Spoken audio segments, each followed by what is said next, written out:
Il est arrivé au palais de justice de Paris ce mardi à 18 h, dans une voiture de police.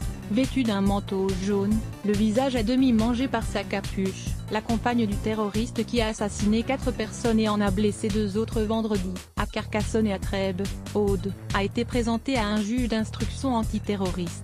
Elle a été mise en examen dans la soirée pour association de malfaiteurs. Terroriste Marine P., 18 ans, une convertie, fréquentait Radouane Lekedim, 25 ans. Vendredi, 1 heure seulement avant les attaques, elle recevait un texto de son compagnon, une sourate du Coran, un texte assez explicite qui promet malheur aux mécréants, selon une source proche du dossier. Interpellée dans la soirée, elle a été interrogée par la sous-direction antiterroriste de la police judiciaire. Elle a accepté de s'exprimer, mais est apparue plutôt fermée, sans prononcer de regrets. Durant ses auditions, elle aurait même approuvé le recours à la violence.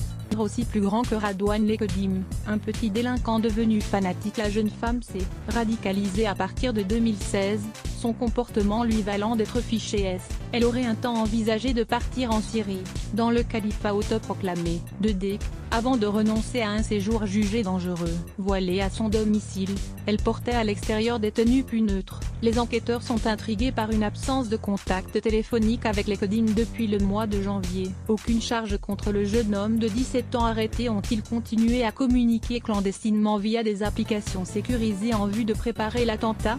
Ou Lekedim s'est-il au contraire éloigné d'elle dans un processus de purification, avant de se lancer dans une opération que les islamistes radicaux qualifient de martyr? Il semble en tout cas que le futur djihadiste n'ait pas parlé de son projet à sa famille, le matin des attaques,